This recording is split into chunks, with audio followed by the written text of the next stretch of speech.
దేవుని నామస్తోత్రములండి. ఈనాటి అంశము పావురపు ముఖము మనోహరము. పరమగీతము 2 అధ్యాయం 14 బండ సందులలో ఎగురు నా పావురమా, నీ ముఖము మనోహరము. బైబిల్ గ్రంథంలో 3 సంఖ్యకు ఒక ప్రాముఖ్యత ఉన్నది. రాజైన సొలొమోను గారు రచించిన సామెతలు, ప్రసంగి, పరమగీతము. తండ్రి, కుమార, పరిశుద్ధాత్మ. ప్రాణము, ఆత్మ, శరీరము. క్రొత్త భూమి, ఆకాశము, యెరూషలేము.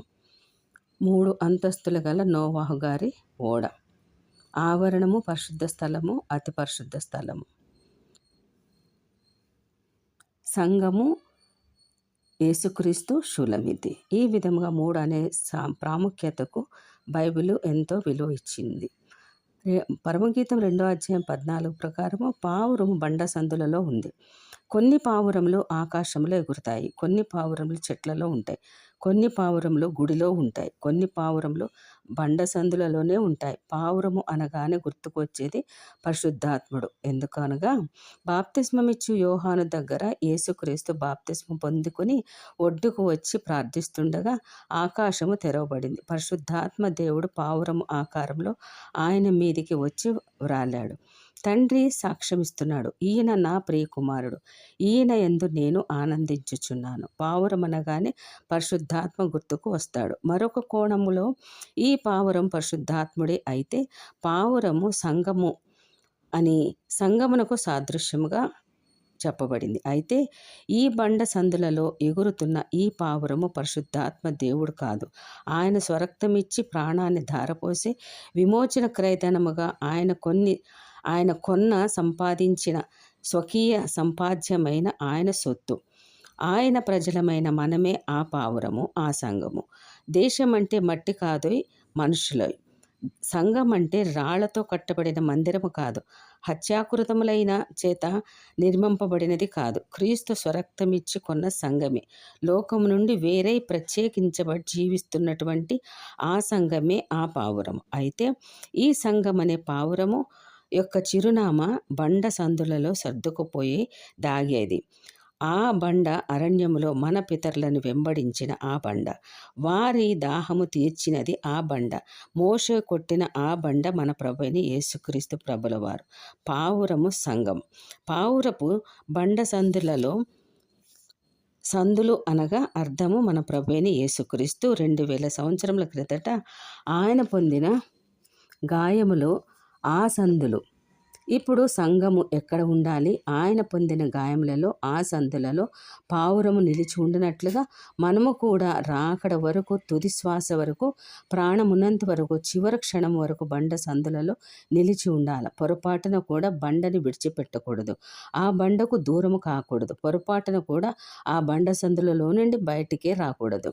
బలవంతుడైన సంసోను ఏతాము బండ సందులలో నివాసం చేసేవాడు. బండ సందులలో నివసించేంత వరకు 1000 మంది ఫిలిష్తీయులు దండెత్తి వచ్చినప్పుడు ఆ 1000 మందిని పచ్చి దవడతో ఒక్కడే ఆత్మశక్తితో కుప్పకూల్చాడు. 1000 మందిని ఒక్కడు. ఎంతో అద్భుతం కదా. ఒకరోజు తిమ్నాతు మార్గములో వెళ్ళుచున్నప్పుడు ద్రాక్ష తోటలో నుండి బొబ్బరిస్తూ సింహము సంసోని మీదకి వచ్చింది. అయితే వచ్చినది పేతురు చెప్పినట్లు సాతాను. ఈ సాతానే సింహము సంసోను మీదికి వస్తుంది. ఎందుకు వస్తుంది? నాజీరి చేయబడినవాడు ద్రాక్ష పండ్లు తినకూడదు, ద్రాక్షారసం త్రాగకూడదు, చచ్చిన శవను ముట్టకూడదు, మంగళ కత్తి తల మీదకి రానియకూడదు. ఇప్పుడు సంసోను ద్రాక్ష పండ్లు తినలేదు, ద్రాక్షారసం త్రాగలేదు, కేవలం ద్రాక్ష తోటను సమీపించాడంతే. వెంటనే ఆ సింహము సంసోని మీదకి వచ్చింది బొబ్బరిస్తూ. పరిశుద్ధాత్మ దేవుడు బలంగా సంసోని మీదకి దిగి వచ్చాడో ప్రేరేపిస్తున్నాడు. ఏమని? సంసోను, నీ మీదకి వస్తున్న ఆ సింహమును చూచి నీవు భయపడవద్దు, పారిపోవద్దు, ఏ ఆయుధము లేదని చింతించవద్దు. నీ చేతులనే ఆయుధములుగా మార్చబోచున్నాను.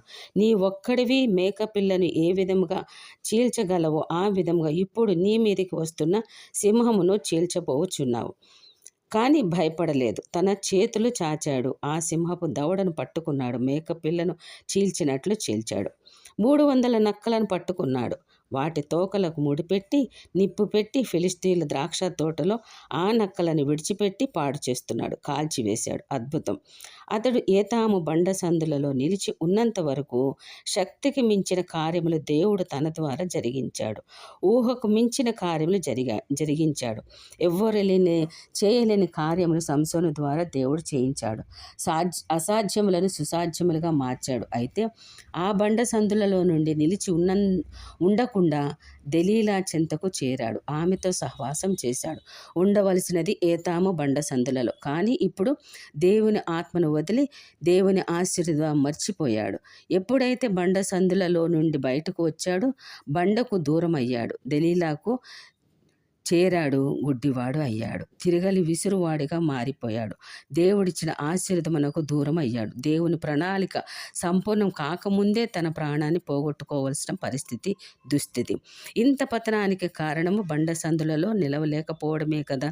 బండ అంటే యేసయ్య, సందులు అంటే ఆయన గాయములు, పావురం అంటే సంఘము. ఈ కడవరి దినములలో, అపాయకరమైన దినములలో, ఈ దుర్దినములలో గర్జించు సింహం వలె ఎవరిని మిరింగుదునా అని తిరుగులాడుచు ఆ దినాలలో సింహము ఎట్టి స్థితిలో బండకు దూరము కాకూడదు, విడిచిపెట్టకూడదు, బయటకు రాకూడదు. ఎట్టి స్థితిగతులైనా ఆయన బండ సందులలో నిలిచి ఉండే కృప దేవుడు దయచేయడానికి ప్రతి వారిని కోరుకుందాము. ఇబ్బంది ఉండినా బండ సందులలోనే ఉండాలి. విశాల మార్గం కాదది, ఇరుకు మార్గము. పరమగీతం 2:13 నా ప్రియురాల సుందరవతి లెమ్ము రమ్ము, నాకిష్టమైన బిడ్డ అని ప్రేమతో పిలుస్తున్నాడు. లెమ్ము అనగా ప్రియురాలు పడిపోయి ఉంది ఎక్కడో, సంసోను వలె. లెమ్ము రమ్ము అంటున్నాడు. దీనికి ముందు ప్రియురాలు అంటున్నాడు. అంటే నీవు పడిపోయినా సరే ప్రియమైన దానివుగా అని పిలిచే దేవుడు అంటే ఆయనకు నీవంటే ఎంత ప్రేమ కదా. శాశ్వతమైన ప్రేమతో నేను నిన్ను ప్రేమిస్తున్నాను అన్నాడు. కనుక విడవక నీ ఎడల కృప చూపుచున్నాను అన్నాడు. ఆ రోజు పడిపోయిన షులమితిని లెమ్ము రమ్ము అన్న దేవుడు ఈరోజు బండ సందులలో కూడా దూరమైన వారిని అందరినీ దేవుడు ప్రేమతో పిలుచుచున్నాడు. పేటు బీటల ఆశ్రయములో చేర్చుటకు. 2:14 యెహెజ్కేలు గ్రంథం 22:30 నేను దేశమును పాడు చేయకుండానట్లును, ప్రాకారములను దిట్టపరచుటకును, బద్దలైన సందులలో నిలుచుటకును తగిన వాడెవడైనాను ఉన్నాడని నేను ఎంతకాలం విచారించినాను, ఒక్కడైనను కనబడలేదు. ఎంత విచారము కదా. దేవుడు ఈ లోక ఆకర్షణలకు లోను కాకుండా ప్రాకారములనే జీవితమును స్థిరపరచుటకు బద్దలైన క్రీస్తు గాయములలో వస్తే క్షేమమని, ఆ సందులలో సురక్షితముగా ఉంటుందని తెలుసుకొని వచ్చే వారి కోసం ఎదురు చూస్తున్నాడు. కావున మనము కూడా సిలువు చాటను చేరుటకు, ఆ గాయాలలో నిలుచుటకు చేరుదాం. దేవుడు అంటున్నాడు, పావురము నీ ముఖము మనోహరం అంటున్నాడు. బండ సందులని క్రీస్తు గాయాలని క్షేమ స్థలమునకు చేరుదాము. ఆమేన్.